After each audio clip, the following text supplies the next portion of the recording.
motion be agreed to? The Honourable Damien O'Connor. Mr Speaker, thank you very much, and I rise on behalf of the First Speaker in Labor to indicate to the Government we will support this bill to Select Committee, but we will, as always, scrutinise it very, very carefully. Mr Speaker, we in Labor can be very proud of this piece of legislation that has served a number of sectors in the horticultural area so well since 1987. Going back a wee way, that was when Labor was in government, and they saw the wisdom of showing some leadership and coordination in a sector where a lot of small growers have struggled at times to actually make a profit, let alone get out and reach into the real world. Mr Speaker, I pick up a horticultural magazine, the latest one, New Zealand Grower, and here is a quote: "The nightmare situation for any grower or exporter is for a perishable shipment to be held up at the border of a foreign country." That is just one of the risks that exporters of horticultural products from New Zealand face when they go out into the big wide world, getting payment for their product, making sure that no low-grade exporter is going to come in and undercut them, Mr Speaker.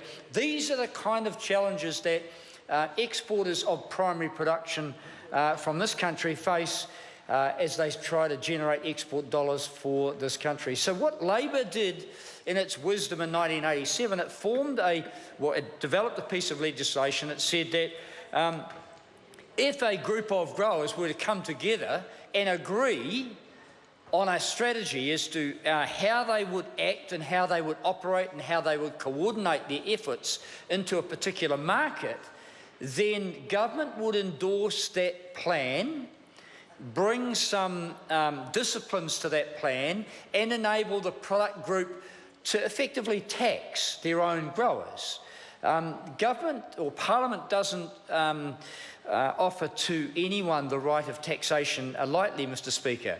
And so I know colleagues, and I go back and I refer to my former colleague, the Honourable Jim Sutton, who was in government at the time, and I think was probably part of the formation of this.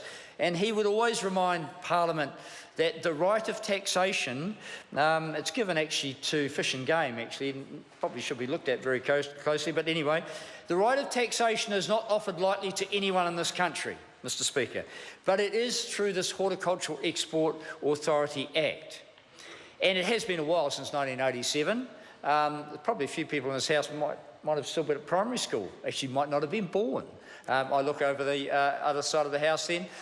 So it is indeed time for a review of the Act, and this has been going on for some time. So we welcome it back into this House. Actually, the government doesn't have much else going on, so it's good that we've got at least a worthwhile piece of legislation. As the Minister said, it does a lot of kind of tidy up operational issues.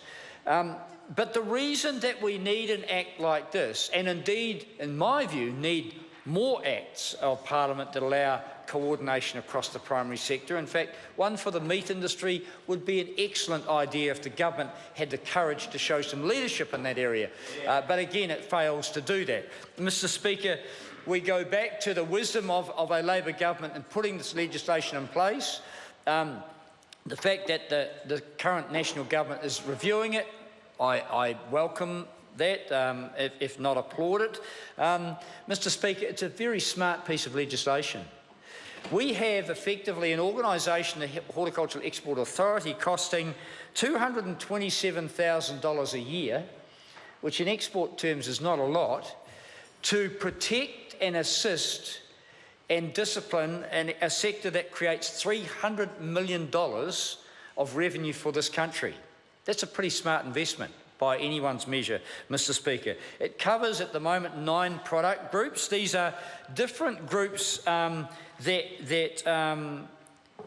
potatoes, I can't list them all off, and I've got to be very careful because I might miss some out. 9 product groups exporting from New Zealand in a coordinated, disciplined way that enables each and every one of them to get more benefit than they would if they were doing it themselves. I think that is clearly proven time and time again. In fact, the next step up from Horticultural Export Authority kind of discipline would be a zestberry model, Mr Speaker. And if anyone was to have a look at that, having been through PSA and the challenges, this year announcing almost record exports and record profits for its growers, proving once again that coordination, discipline, cooperation deliver more for primary producers in this country than an all-out battle through open competition, as we see in the meat industry, as we see in wool, Mr. Speaker, where the sectors are failing. Mr. Speaker, there are 54 exporters covered by this piece of legislation, and maybe over time more might come in. And this legislation will tidy up some of the provisions around them working under the Act. As the Minister said, there'll be, and I think it's needed, there'll be higher fines, so that anyone who breaks the rules will have a far higher penalty imposed upon them, because anyone exporting from this country is, in fact, their reputation is based on the lowest common denominator, often. Because it is New Zealand Inc., we're so small in the international arena of food production that, in fact, any food safety scare or any impact on our reputation affects every exporter. And the people who use this Act understand that full well. And so they have come to government and said, can we have this tidied up to make sure that what we're doing is fit for purpose in today's modern world, Mr. Speaker. It doesn't make any major changes to the legislation. It enables them to develop different market strategies for different areas and different groups, and I welcome that, Mr. Speaker. It also sets out how the product group must demonstrate the required level of support among producers and exporters of the product.